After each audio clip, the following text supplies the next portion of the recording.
Assalamualaikum warahmatullahi wabarakatuh. Bismillahirrahmanirrahim. Alhamdulillahi rabbil alamin. Wassalatu wassalamu ala asyrafil anbiya'i wal mursalin wa ala alihi wa sahbihi ajma'in. Allahumma salli ala Sayyidina Muhammad salatan tukhrijuni min zulumatil wahmi wa tukrimuni binuril fahmi wa tudihu lima ashkala hatta yufham innaka anta ta'lamu ala a'lam innaka anta alamul ghuyub subhanaka la ilma lana illa ma 'allamtana innaka antal alimul hakim. Rabbi syrah li sadri wa yassir li amri wahlul 'uqdatan min lisani yafqahu qawli. Allahumma yassir wa la tu'assir bi tammin bil khair. Wala hawla wala quwwata illa billah il alimul azim. Amma ba'du.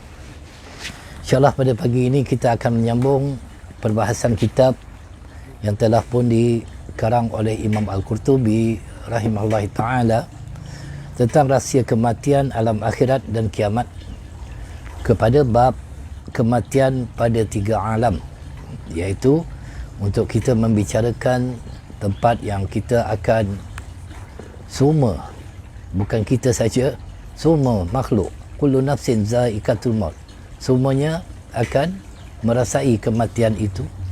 Dan itulah kita itu sangat-sangat dituntut untuk mengingatinya, kerana tanpa dijangka, tanpa kita duga, kematian itu pasti dan pasti akan datang menjemput kita.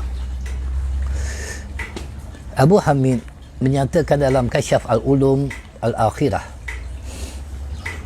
bahawa Allah menetapkan kematian pada 3 alam, iaitu pertamanya disebut sebagai alam duniawi, kemudiannya alam malakuti, dan juga alam jabaruti. 3 alam. Jadi alam duniawi adalah seluruh manusia dan binatang yang bernyawa, iaitu manusia dan binatang. Adapun alam malakuti adalah untuk para malaikat dan para jin, ya, kerana mereka juga adalah makhluk Allah Subhanahu wa taala, jabarut. Kemudiannya alam jabarut adalah para malaikat pilihan yang dipilih oleh Allah Subhanahu wa taala. Jadi inilah yang dikatakan kematian pada 3 alam, ya, di mana Allah Subhanahu wa taala telah berfirman di dalam Al-Quran, a'udzubillahi minasyaitonir rajim, Allahu yastafi minal malaikati rusulam, Allahu yastafi minal malaikati rusulau wa minan nas, innallaha sami'un basir. Allah memilih para utusannya daripada malaikat dan daripada manusia. Sesungguhnya Allah Maha mendengar lagi Maha melihat. Di dalam surah Al-Hajj. Mereka yang dimaksudkan dalam firman Allah Subhanahu wa taala ini, yang mana Allah memilih utusannya, adalah para pemikul arash dan penjaga sarat diqat, iaitu khemah yang ada di arash. Allah Subhanahu wa taala telah menggambarkan mereka itu di dalam firman-Nya, a'udzubillahi minasyaitonir rajim, walahu man fis samawati wal ard wa man indahu la yastakbiruna an ibadatihi wa la yastahsirun yusabbihuna al-laila wan nahara la yafturun. Dan kepunyaannya segala yang di langit dan di bumi, semuanya milik Allah. Dan malaikat-malaikat yang di sisinya, mereka tiada mempunyai rasa angkuh untuk menyembahnya, kerana para malaikat ini adalah makhluk yang paling taat, yang tidak pernah berbuat maksiat, maka tidak merasa angkuh kerana dapat menyembah kepada Allah Subhanahu wa taala, dan tiada pula merasa letih, tidak merasa jemu. Seumpama kita ada juga iman kita itu turun naik, ada masanya rajin kita beribadat, ada masanya kita malas beribadat. Nanti bulan Ramadan kita tengoklah bagaimana hampir kepada penutup Ramadan, semakin lama semakin kurangnya ibadat yang kita lakukan. pada awalnya memanglah bersemangat orang kita, tetapi bagi para malaikat ini, mereka ini tidak pernah merasa jemu, tidak pernah merasa letih dalam melakukan ketaatan kepada Allah Subhanahu wa taala. Mereka selalu bertasbih malam dan siang, tiada henti-hentinya. Jadi para malaikat itu kerjanya hanyalah memuji kepada Allah Subhanahu wa taala, tiada hentinya. Begitu juga di dalam firman yang lain, Allah SWT merakamkan dia dalam Al-Quran, A'udzubillahi minasyaitonirrajim.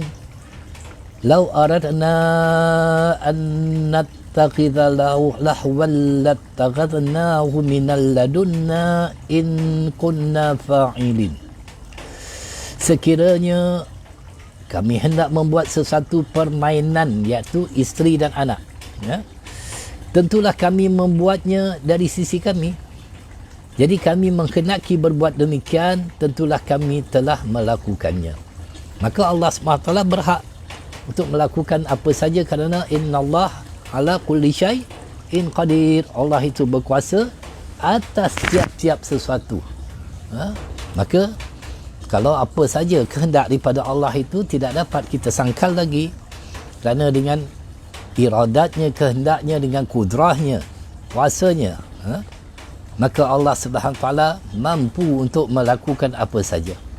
Dan kehidupan kita di atas muka bumi ini bukan saja-saja. Bukan saja-saja Allah cipta kita itu, afahasibatum annama khalaqnakum abasaw wa annakum ilaina la turja'un. Ya? Maka apakah kamu mengira, Allah tanya kepada kita, bahawa sesungguhnya kami menciptakan kamu secara main-main saja, dan bahawa kamu tidak akan dikembalikan kepada kami? Kamu rasa kamu itu tidak akan kembali kepada Allah? Tidak akan ditanya atas perbuatan kamu, apa saja ucapan kamu? Semuanya tidak terlepas daripada pandangan Allah Subhanahu wa taala. Ketika Khalifah Harun Ar-Rasyid rahimahullah taala sakit, ketika itu dia dalam keadaan sakit yang hampir kepada maut, sakratul maut, hampir meninggal dunia. Dia memanggil seorang doktor daripada Tus Persia, iaitu daripada Parsi. Doktor lalu melihat air kencingnya. Setelah itu berkata, katakanlah kepada pemilik air kencing ini agar segera berwasiat, kerana tenaganya sudah habis dan tubuhnya sudah musnah. Jadi apabila dicek urin dia tu, Khalifah Harun Ar-Rasyid, maka tahulah doktor itu bahawa waktu dan ketikanya sudah sampai kepada dia, yang mana dia sudah kehabisan tenaga dan tubuhnya itu sudah banyak kemusnahan dan sebagainya. Dan itulah tanda-tanda yang dia akan dijemput oleh Allah Subhanahu wa taala. Kita biasa kalau pergi doktor akan cek urin kita tu. Itu biasa. Maka Khalifah Harun Ar-Rasyid merasa putus asa. Lalu dia bersyair ketika itu, doktor dengan rawatan dan ubatnya, katanya, tidak mampu menolak rampasan yang telah datang. Mengapa si doktor juga mati kerana satu penyakit? Kalaulah doktor itu boleh menahan daripada kematian, itu lebih baik. Tetapi dia hanya merawat, doktor juga mati. Sedangkan sebelum ini dia mampu menyembuhkan orang ramai dengan rawatannya. Sedangkan yang menyembuhkan itu ialah Allah Subhanahu wa taala. Doktor hanyalah berusaha berikhtiar dengan keilmuannya itu. Orang lain daripada penyakit yang sama telah mati yang mengubati, yang diubati, yang membuat ubat, yang menjual ubat, serta yang membeli ubat. Itu sebab kematian ini ramai orang lari padanya. Ramai orang cuba lari daripada kematian. Kalaulah ditakdirkan ada jual ubat untuk menahan umur ini, insya-Allah itu akan menjadi rebutan bagi orang ramai. Bukankah orang kita ini sentiasa dia nakkan kehidupan? Dia tak nakkan penderitaan, kesakitan. Lalu dia akan mencari penawarnya, ubatnya. semahal mana pun ubat, dia akan berubat juga, kerana menghargai kehidupan ini. Tetapi sayang, berapa ramai di antara mereka itu tidak menghargai kehidupan yang Allah bagi kepada dia. Begitulah malangnya, apatah lagi seseorang yang sudah lanjut usia.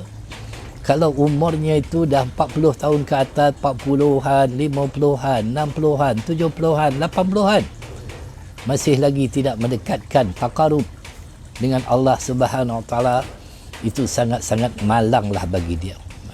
Baik. Mati merupakan kafarah bagi semua Muslim. Al-Qadi Abu Bakar Al-Arabi menceritakan dalam Sirah Al-Muridin daripada Sayyidina Anas radhiyallahu taala, Sayyidina Anas bin Malik radhiyallahu taala, dia mengatakan bahawa Rasulullah sallallahu alaihi wasallam bersabda, mati merupakan kafarah bagi seorang Muslim.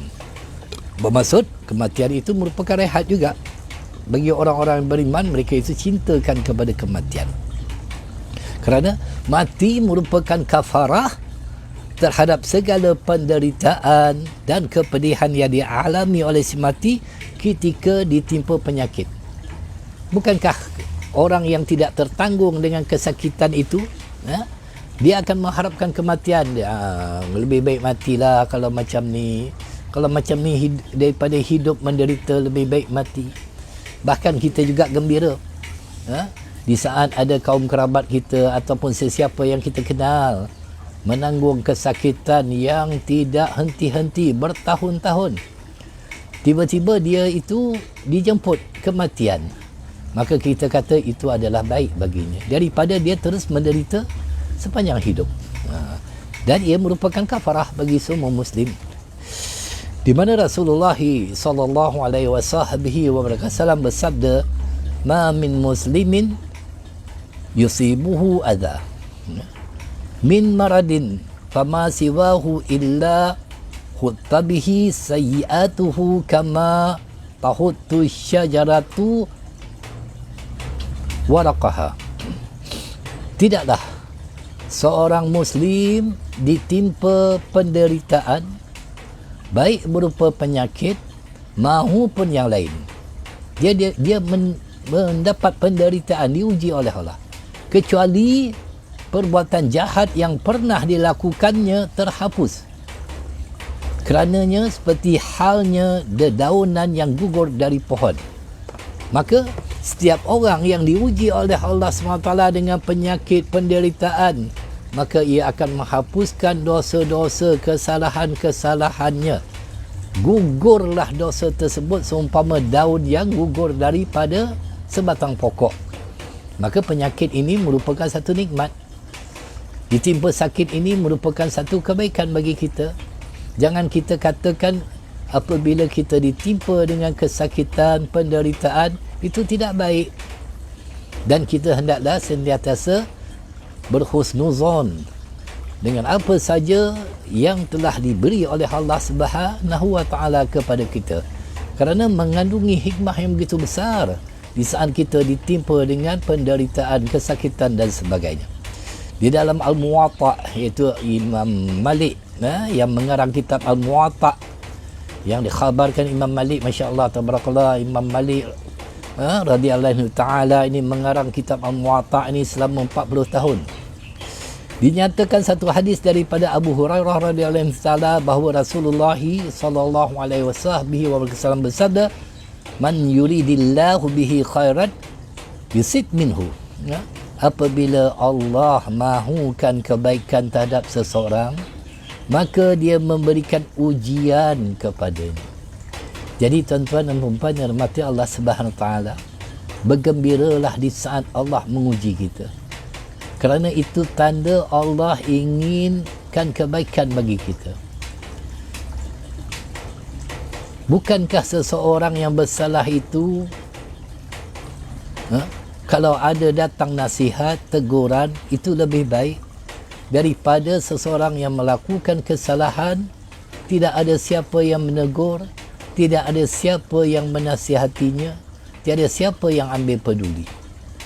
Tetapi inilah perumpamaan sebagaimana kita itu diuji dengan kesakitan oleh Allah SWT, maka anggaplah itu sebagai teguran daripada Allah Subhanahu Wa Taala agar kita itu lebih banyak mengingati kepada Allah SWT. Kerana di saat seseorang itu menderita sakit, apa yang disebut, dia tidak akan hiraukan perkara-perkara lain kecuali yang dia sebut ialah Allah, Allah, Allah, Allah. Bukankah di saat seseorang itu mengharapkan kesembuhan, dia akan senantiasa banyak berdoa kepada Allah? Malah kadang-kadang dia minta orang melakukan solat hajat juga. Dan ini merupakan satu kebaikan yang mana syaitan, iblis laknatullah, mereka itu akan putus asa di saat seseorang itu ditimpa kesakitan, kerana apabila seseorang itu terlantar misalnya, tak mampu bergerak, maka dia tidak mampu untuk berbuat dosa-dosa, tidak boleh berjalan ke sana kemari, tidak boleh melakukan kemaksiatan yang lain dan sebagainya. Terlantar saja dekat bed, terlantar saja.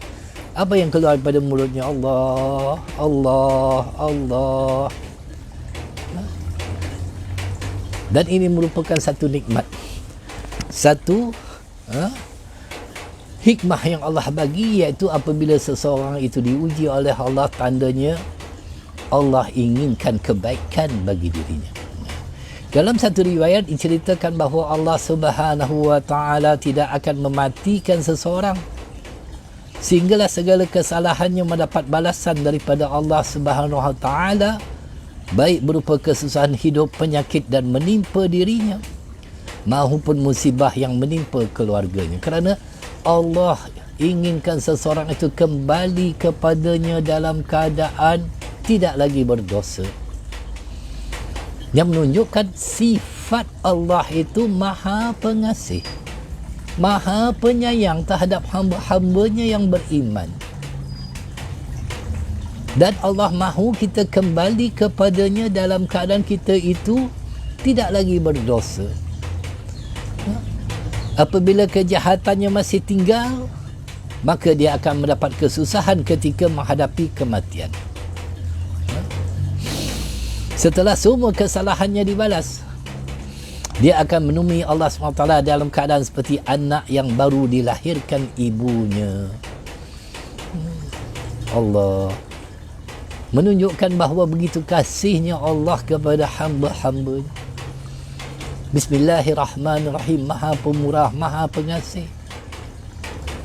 Yang Allah itu inginkan setiap hambanya itu yang beriman kembali dalam keadaan fitrah, dalam keadaan suci, tidak berdosa, seperti seorang kanak-kanak yang dilahirkan oleh ibunya. Semua itu dilakukan oleh Allah Subhanahu Wa Taala agar orang tersebut mendapat rahmat daripadanya. Kerana Allah itu yang memberi rahmat ialah Allah. Yang penuh rahmat, yang kita ini akan masuk syurga bukan disebabkan amalan kita, bukan disebabkan hebatnya kita, tetapi kita akan masuk dengan rahmatnya Allah Subhanahu Wa Taala, kasih sayangnya Allah. Orang yang tidak dicintai serta diredai oleh Allah Subhanahu Wa Taala, keadaannya akan bertentangan dengan yang dinyatakan. Seperti yang diriwayatkan di bawah ini, di mana Allah Subhanahu Wa Taala bersumpah tidak akan mencabut nyawa seseorang yang akan mendapat azab di akhirat sehingga semua kebaikannya dibalas oleh Allah SWT di dunia. Bagi orang-orang musyrik, orang-orang kafir, mereka yang menyekutukan Allah, tetap juga Allah bagi kebaikan tetapi di dunia. Tidak ada balasan kebaikan untuknya di akhirat. Sebab kita tengok kadang-kadang orang-orang kafir, mereka itu kadang-kadang berinfak dan sebagainya, maka Allah tambah rezeki mereka. Mereka berbuat baik, Allah panjangkan umur mereka. Allah beri kesihatan yang sempurna kepada mereka.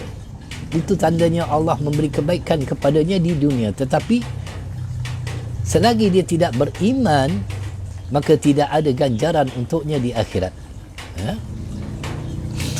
Dia akan diberi kesihatan yang baik, rezeki yang banyak, kehidupan yang senang, perasaan selamat, dan apabila masih ada kebaikannya, maka dia akan diberi kemudahan ketika menghadapi kematian, sehingga ketika menghadap Allah Subhanahu Wa Taala tidak ada saki-baki kebaikan yang akan menjaganya daripada api neraka.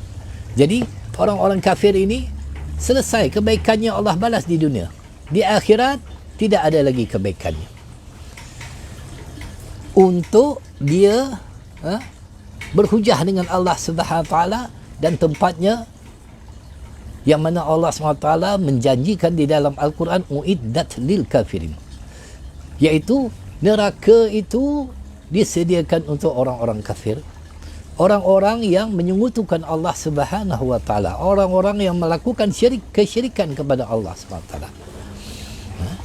Ada hadis yang mempunyai makna yang sama dengan keterangan tersebut yang diriwayatkan oleh Abu Daud dengan sanad yang sahih daripada Abu Al-Hasan bin Al-Hishar daripada Ubaid bin Khalid Al-Sulami, kematian orang kafir yang tiba-tiba merupakan rasa belas kasihan yang diambil Allah daripadanya.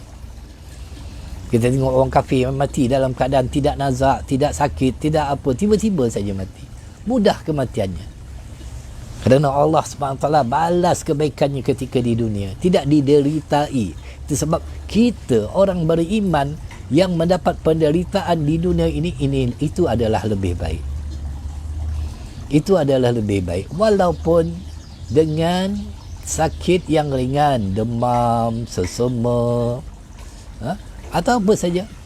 Semuanya itu adalah datang daripada Allah, tanda Allah SWT nakkan kebaikan kepada kita, dan terhapuslah beberapa kesalahan dan dosa-dosa kita. Sayyidatina Aisyah radhiyallahu anha ta'ala berkata, kematian yang tiba-tiba bagi orang mukmin merupakan rehat yang diberikan oleh Allah Subhanahu Wa Taala kepadanya. Sedangkan bagi orang kafir merupakan rasa kasihan yang diambil daripadanya. Itu beza kematian di antara orang Muslim dengan orang-orang yang kafir. Abu Muhammad Abdul Haq menceritakan, diriwayatkan daripada Ibnu Abbas radhiyallahu taala, dia berkata, Nabi Daud meninggal dunia pada hari Sabtu secara tiba-tiba. Di antara Nabi yang wafat secara tiba-tiba iaitu Nabi Daud pada hari Sabtu. Diriwayatkan daripada Zaid bin Aslam, pembantu kepada Sayyidina Umar bin Khattab radhiyallahu taala. Dia berkata, apabila dosa yang dilakukan seorang mukmin masih ada, yang tidak dapat dihapuskan oleh amal perbuatannya, maka dia akan mendapat kesusahan ketika menghadapi kematian. Bermaksud amalannya itu tidak dapat menghapuskan kesalahannya itu. Maka Allah SWT akan menghapuskannya dengan memberi penderitaan ketika dia hampir kepada sakaratul maut. Tetapi di akhirat, dia akan dimasukkan ke dalam syurga. Kerana dia derita di dunia ini lebih ringan daripada penderitaan di akhirat. Di akhirat, Masya Allah, tabarakallah, itu berat. Itu sebab kita tengok orang-orang yang fasik, orang-orang munafik, ataupun orang-orang yang menyekutukan Allah SWT, mereka itu bebas hidup. Tak ada rasa sakit, tak ada rasa diuji, seronok dia hidup. Dan hidup di dunia ini bukan untuk kita berehat, bukan untuk kita bersenang lenang, tidak. Tetapi hidup di dunia ini penuh dengan liku-liku, dan kita akan menghadapi ujian, walaupun ujian itu tidak kita minta, tetapi ditimpakan oleh Allah Subhanahu Wa Taala dengan apa sekali ujian. Dan itu adalah satu kebaikan bagi kita. Maka Allah SWT akan masukkan dia di dalam syurga di atas perbuatannya ketika dia di dunia. Orang kafir yang melakukan kebaikan di dunia akan dimudahkan dalam menghadapi kematian. Sebagai balasan perbuatan baiknya di dunia, namun di akhirat akan dimasukkan ke dalam neraka. Kerana Allah dah balas dah ketika di dunia. Di akhirat tidak ada lagi. Ini janji Allah. Innaka la tukhliful mi'ad. Allah itu tidak pernah mungkir janji.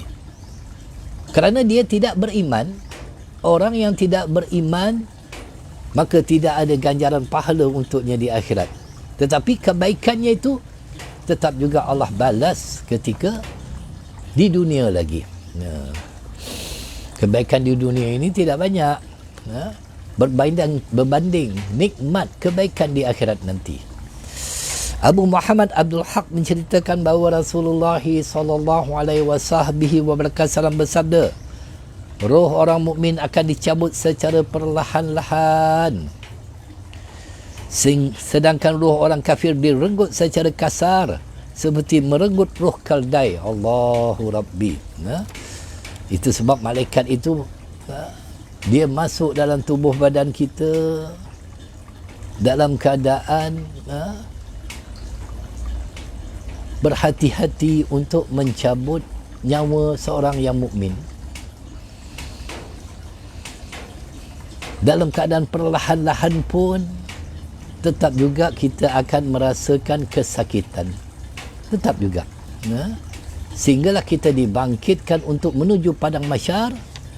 Kesakitan ketika sakaratul maut itu masih lagi kita merasanya.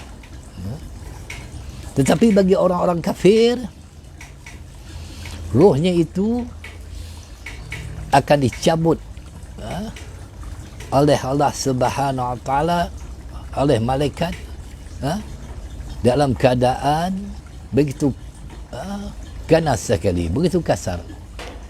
Para malaikat itu turun kepadanya dengan wajah hitam, bengis, bawa keranda mayat dan kain kafan kasar daripada neraka. Mereka itu duduk sejauh mata memandang. Tuan-tuan dan perempuan perasan tak? Kadang-kadang orang yang hampir kepada sakaratul maut tu nak menghadapi kematian, dia kadang-kadang bertanya kepada kita yang menziarahinya, siapa datang tu? Siapa tu? Kita kata tak ada orang. Tapi sebenarnya itulah malaikat. Yang telah pun mereka itu terbuka hijabnya untuk melihat segala yang gaib, tetapi tidak dilihat oleh manusia yang lain. Hanya ketika hampir kepada sakaratul maut, segalanya dibuka hijabnya sehingga kan dia tahu di mana tempatnya yang dia akan pergi nanti. Masya Allah.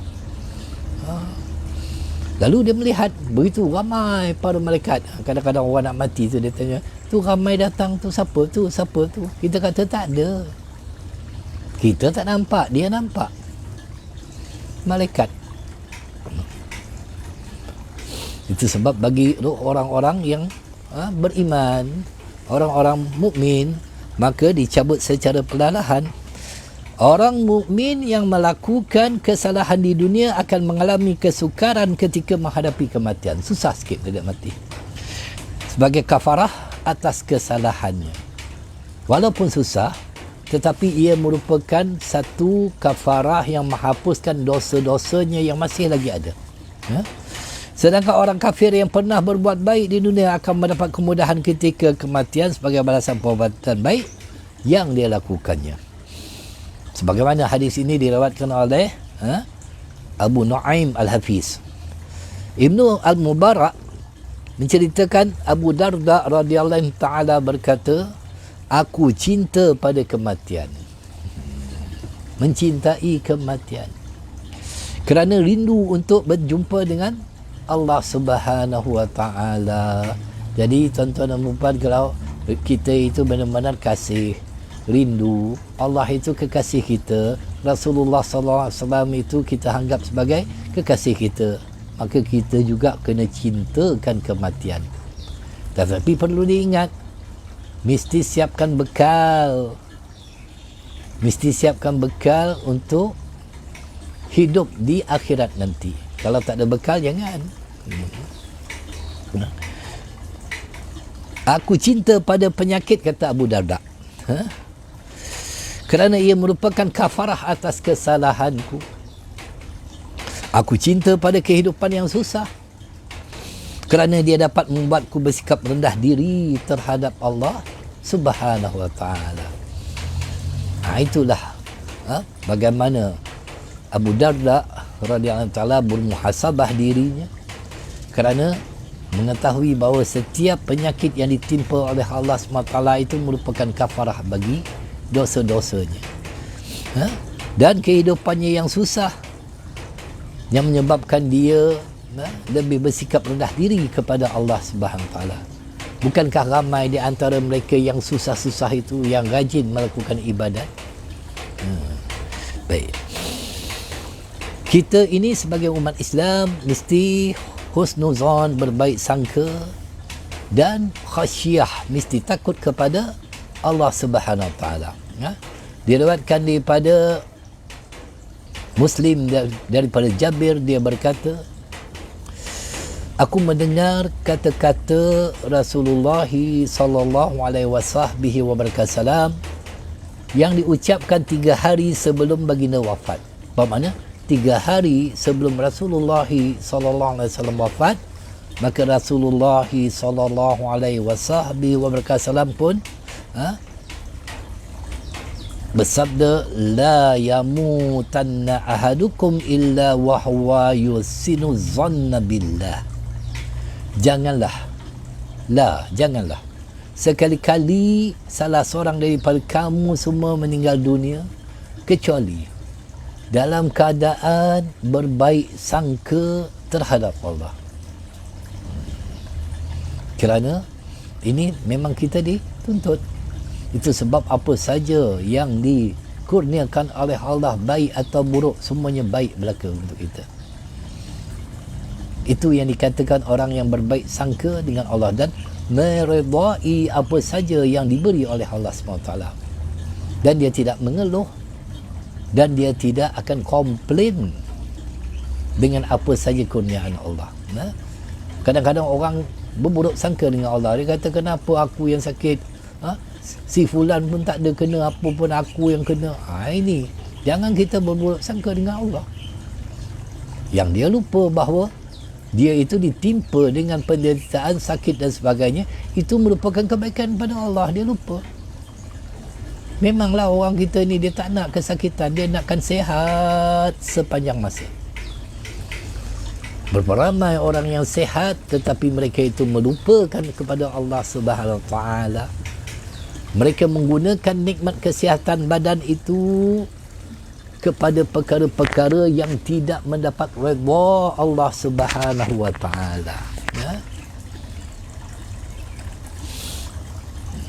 Itu sebab saya pernah mengunjungi seorang yang ketika di dalam keadaan sakit. Ketika itu dia kena kanser. Stage berapa, baru awal lagi lah. Dimasukkan ke hospital, jadi kita ziarah dia. Dia kata kalau sembuh ni boleh juga pergi Langkawi, boleh juga pergi ke sana sini jalan. Lama dah tak jalan. Itu yang difikirkannya. Sepatutnya kita itu kalau sembuh boleh kita beribadat, bukannya nak berjalan sana berjalan sini. Itu sepatutnya. Kerana kesihatan yang Allah bagi itu agar kita dapat berbuat taat dengan lebih sempurna, mempermudahkan kita itu berbuat taat, bukan berjalan sana berjalan sini. Bagi orang-orang yang telah pun lanjut usianya, seumpama saya lah tuan-tuan, ataupun mereka yang dah 50-an, 60-an, 70-an, 80-an, cukup-cukuplah berjalan-jalan, cukup-cukuplah melancong itu. Waktu muda dulu tak puas lagi kah? Carilah akhirat, tuntutlah ilmu, belajar apa yang kita tidak ketahui untuk menebus kesalahan kita di waktu muda dulu. Waktu muda dulu mungkin kita tidak ada kesempatan. Kita sibuk dengan dunia, kita sibuk dengan kerja. Tetapi apabila kita dah pencen, dah tak ada buat apa lagi, mengajilah, belajar ilmu. Itu sebab Allah SWT bagi kepada kita peluang umur itu untuk kita kembali kepada Allah dengan sebenar-benarnya. Kerana masa kita tak lama lagi dah. Orang yang umur 50-an, 60-an, 70-an, 80-an tidak ada lagi umur sebegitu yang Allah bagi kepada dia, tak ada lagi. Paling tidak pun kalaulah ditakdirkan seseorang itu meninggal dalam keadaan umur 60 katakan, kalau umur dia 59, tinggal setahun saja lagi nak hidup. Kalau umur dia 61, ditakdirkan dia meninggal dunia umur 62, setahun saja yang nak hidup. Apa lagi yang kita nak? Itu sebab jangan kita mengejar dunia. Allah Subhanahu Wa Taala berfirman di dalam surah Al-Isra, di dalam ayat yang ke-18 hingga 19. A'udzubillahi minasyaitonirrajim. Man kana yuridul ajilata ajjalna lahu fiha ma nasya'u liman nurid. Thumma ja'alna lahu jahannama yaslaha mazmuman madhura. Wa man aradal akhirata wa sa'alaha sa'yaha wa huwa mu'minun fa ulaika kana sa'yuhum mashkura. Barang siapa mengejar dunia, ini firman Allah, nescaya kami mudahkan baginya sekadar yang kami mahu kepada siapa yang kami berikan. Kemudian kami campakkan mereka ke dalam api neraka Jahannam yang akan membakar mereka dengan penuh kehinaan dan sengsara. Barang siapa yang ingin akhirat dan berusaha seperti usaha-usaha ahli akhirat, sedang ia beriman, maka itulah usaha yang amat mulia dan mendapat ganjaran.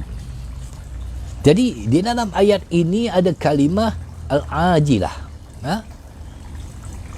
yang bermaksud dunia.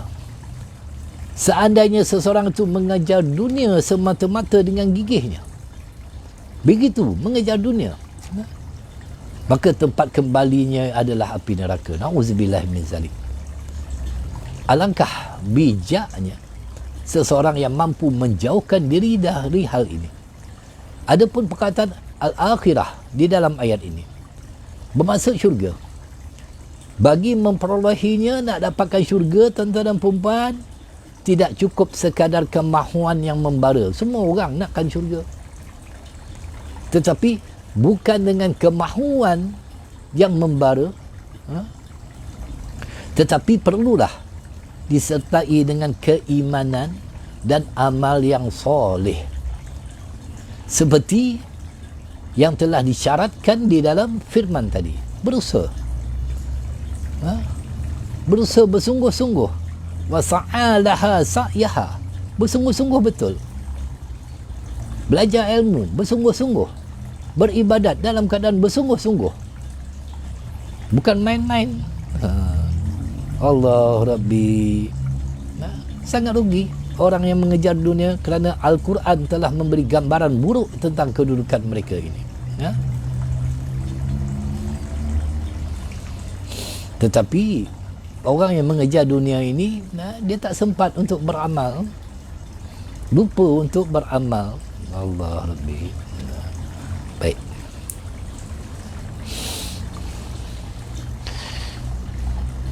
Jadi Rasulullah SAW menyebutkan, janganlah tamutanna ahadukum illa wahwa yusinu dhanna billah. Sekali-kali seseorang daripada kamu sebelum meninggal dunia, kecuali dalam keadaan berbaik sangka terhadap Allah Subhanahu Wa Taala. Hadis rawahul Al-Bukhari. Ibnu Abu Ad-Dunya menyatakan dia dalam husnul azan billah, iaitu dalam berhusnuzon dengan Allah Subhanahu Wa Taala ini.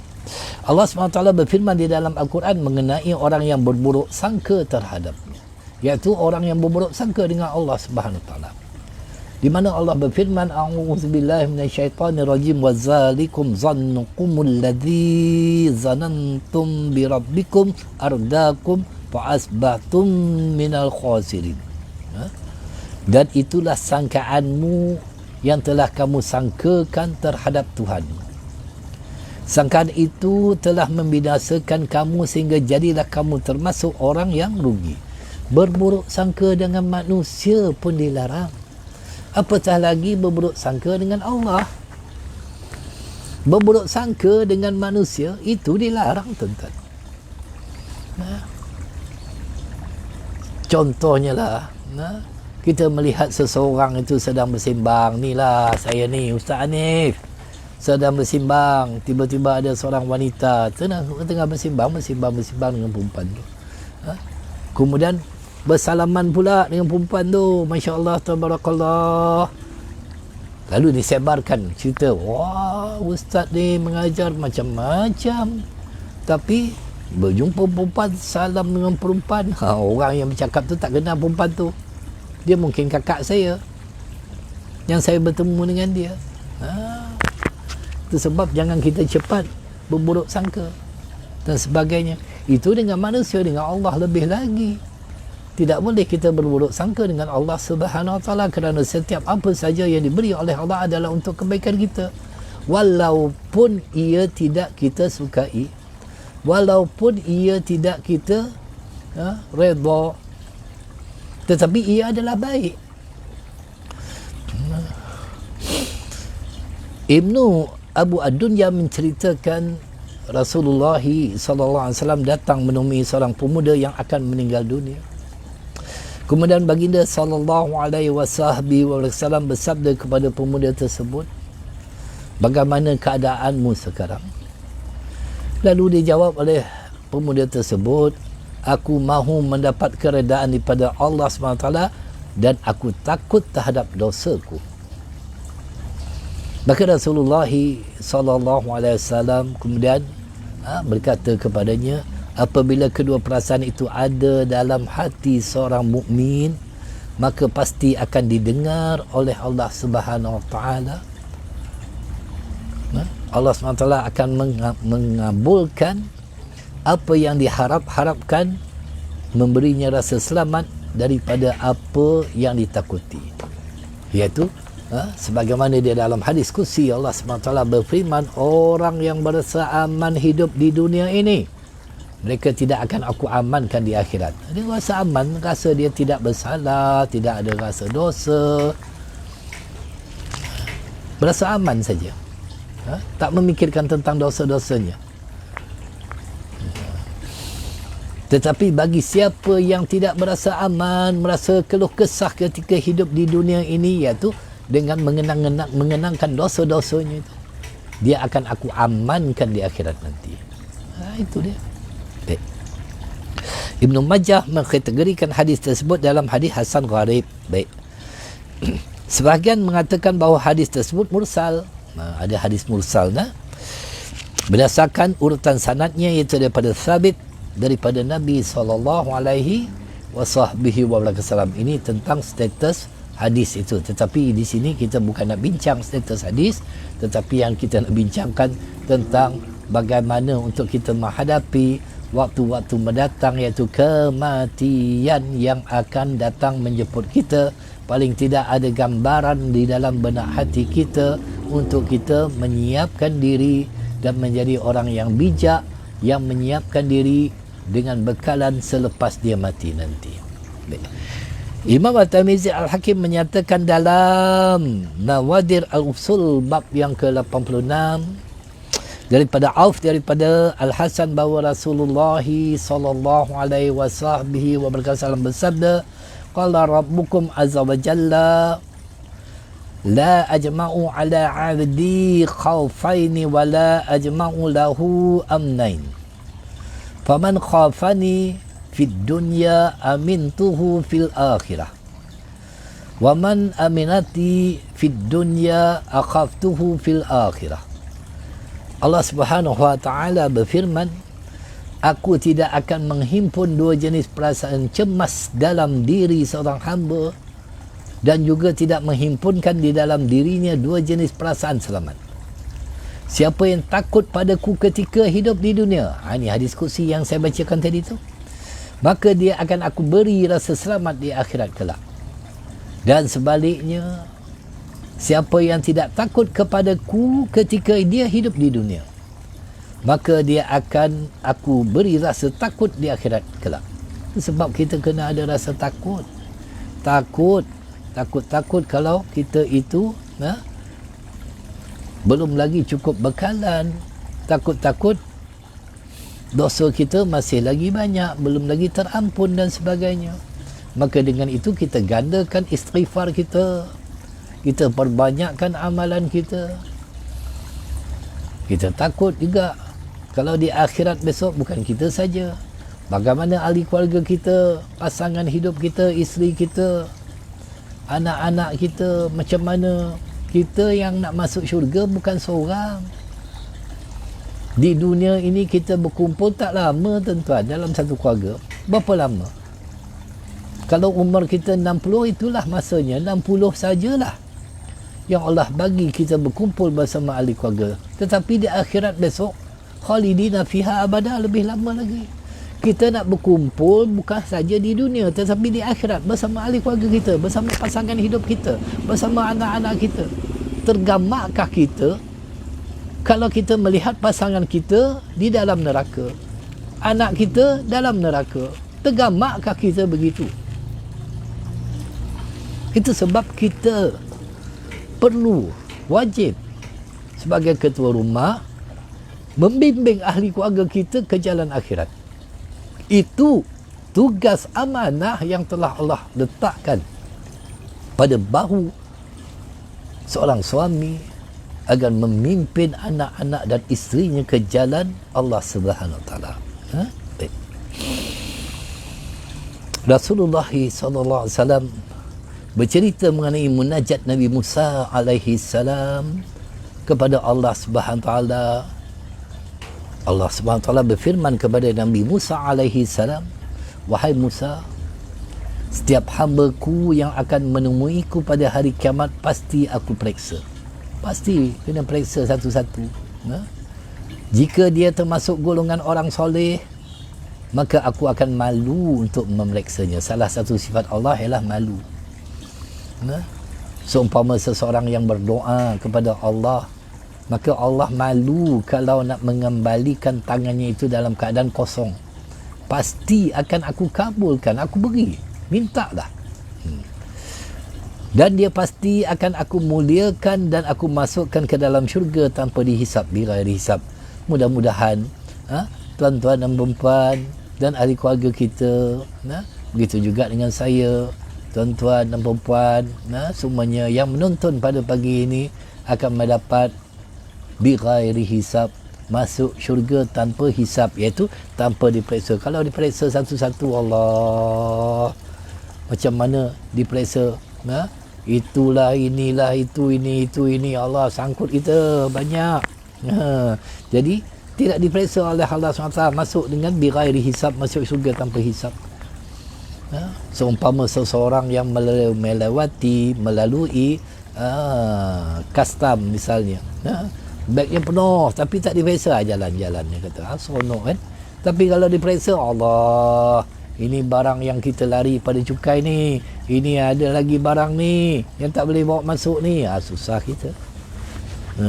Jadi kita nak masuk dalam keadaan tenang, mudah. Maka perbanyakkanlah tuan-tuan beramal. Di antaranya itu, jangan tinggalkan membaca ayatul kursi setiap kali selepas daripada kita solat. Kerana ayatul kursi ini sebagaimana sabda Nabi sallallahu alaihi wasallam, tidak ada satu yang mencegah seseorang itu masuk ke dalam syurga dengan ayatul kursi ini kecuali kematian. Bagaimana ayatul kursi ini masuk syurganya mudah? Kita di lebuh raya ada lorong-lorong untuk kita membayar tol. Lorong yang sebelah kiri itu tunai. Lorong yang di sampingnya itu pakai touch and go. Ada dua lagi lorong pakai smart tag. Agak-agak tuan-tuan pilih yang mana? Pasti kita nak pakai smart tag. Tup, jalan masuk. Macam itulah ayatul kursi. Jadi jangan tinggalkan. Setiap kali lepas daripada kita menunaikan solat, kerana itu janji daripada baginda Nabi sallallahu alaihi wasallam. Siapa yang malu kepada Allah SWT terhadap perbuatan yang telah dilakukannya, maka Allah SWT juga akan malu untuk memeriksa dan menyoal kepadanya. Seumpama kita melakukan perkara-perkara terlarang, tetapi apabila Allah SWT melanjutkan usia kita, kita teringat balik dosa-dosa kita tu. Ya Allah, malunya aku dengan kau ya Allah. Dulu aku buat perkara ini ya Allah, sedangkan engkau melihatnya ya Allah. Ada rasa perasaan malu kepada Allah. Bukan malu kepada manusia, tetapi mesti malu kepada Allah Subhanahu Wa Taala. Maka Allah SWT malu juga untuk memeriksa orang ini. Sepatutnya seorang hamba lebih banyak berbaik sangka kepada Allah Subhanahu Wa Taala ketika dia akan meninggal dunia dibandingkan ketika dia di dalam keadaan sihat. Sehinggalah Allah SWT akan memberikan rahmat dan keampunan seperti bagaimana yang terdapat di dalam hadis qudsi. Ana inna zanni ala dibi falyazunna bi ma syaa. Sesungguhnya aku menurut apa yang disangkakan hamba-Ku, maka berprasangkalah padaku menurut kehendak-Mu. Iaitu kita mesti berprasangka baik terhadap Allah Subhanahu Wa Taala. Diriwayatkan oleh Hamad bin Salamah daripada Thabit daripada Sayyidina Anas bin Malik radhiyallahu ta'ala bahawa Rasulullah sallallahu alaihi wasallam bersabda, la yamutanna ahadukum hatta yusinu zanna billah fa inna husna zanna billah ithamanal jannah. Janganlah kamu setiap kamu meninggal dunia sehingga dia berbaik sangka terhadap Allah, kerana berbaik sangka terhadap Allah merupakan harga syurga. Jadi jangan komplain lah. Allah turunkan hujan, jangan komplain. Panas, jangan komplain. Berbaik sangka dengan Allah. Berniaga tak laku, jangan komplain. Berbaik sangka dengan Allah. Baik. Diriwayatkan daripada Ibnu Amr, dia berkata berbaik sangka kepada Allah SWT merupakan tiang agama, tujuan akhir kesungguhan serta puncak kemuliaan. Orang yang meninggal dunia dalam keadaan berbaik sangka terhadap Allah SWT akan masuk syurga dengan gembira.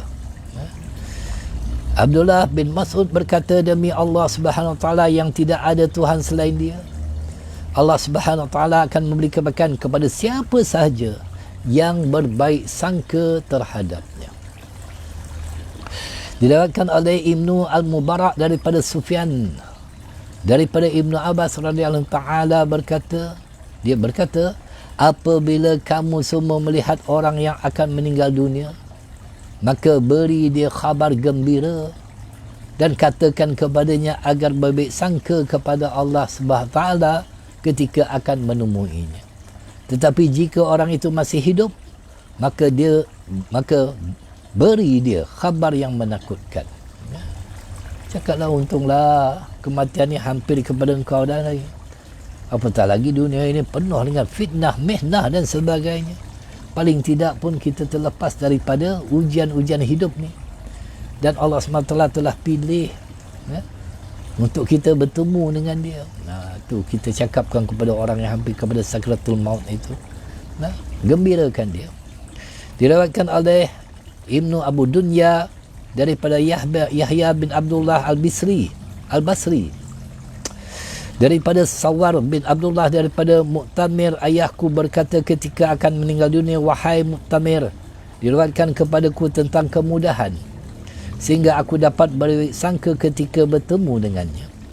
Diriwayatkan daripada Amru bin Muhammad An-Nakid daripada Khalaf bin Khalifah daripada Husain daripada Ibrahim, dia berkata, mereka amat suka sekali menyampaikan kepada seorang hamba yang hampir meninggal dunia tentang kebaikan amal perbuatan yang dilakukannya sehingga dia berbaik sangka kepada Allah Subhanahu Wa Taala.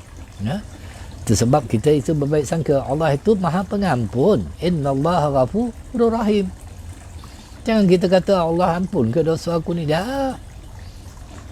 Yang penting kita istighfar, kita usaha, minta sungguh-sungguh. Dan berbaik sangkalah bahawa Allah itu, Allah sendiri yang menyebutnya Innallaha ghafurur rahim. Allah itu Maha Pengampun, Maha Pengasih. Thabit Al-Banani mengatakan bahawa ada seorang pemuda yang hampir meninggal dunia. Kemudian ibunya berkata kepada pemuda itu, wahai anakku, aku telah memperingatkan kamu tentang keadaan yang sedang kamu alami sekarang. Pemuda itu lalu berkata, wahai ibuku, aku mempunyai Tuhan yang mempunyai kasih sayang yang banyak sekali, melebihi kasih ibu dan ayah. Itu dia. Sekarang aku berharap kasih sayangnya tidak hilang daripadaku.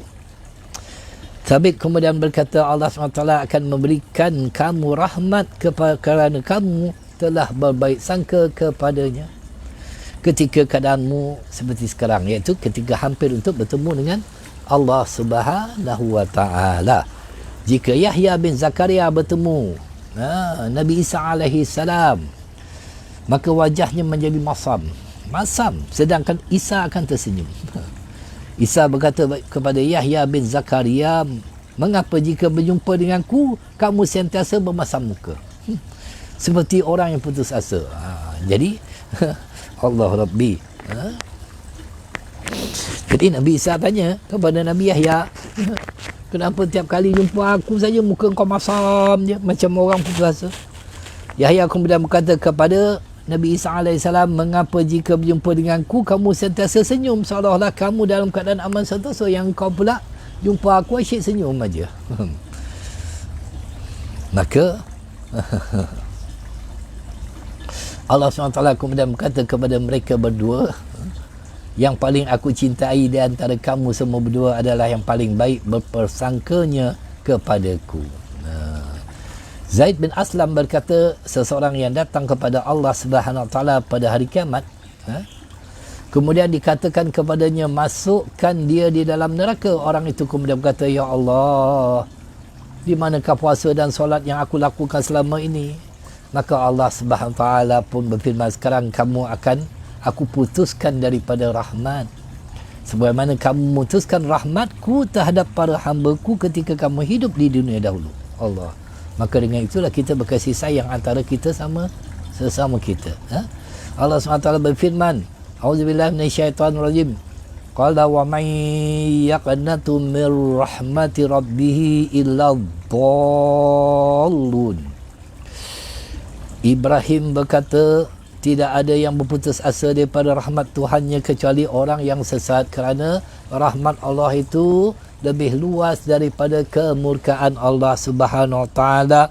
Maka jangan sampai kita itu tidak berbaik sangka dengan Allah, sehinggakan dikatakan di mana Ibrahim berkata, qala wa may yaqnatu mir rahmati rabbih illa dalun, orang-orang yang sesat, iaitu orang yang berputus asa dengan rahmat Allah Subhanahu Wa Taala. Jangan kita berputus asa dengan rahmat Allah.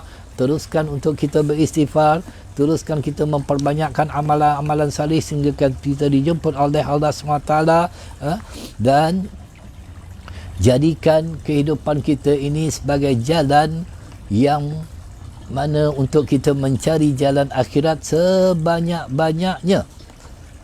Lakukan kebaikan sebanyak-banyaknya, bukannya untuk kita mencari redha-Nya manusia, tetapi adalah untuk kita mencari redha-Nya Allah Subhanahu Wa Taala.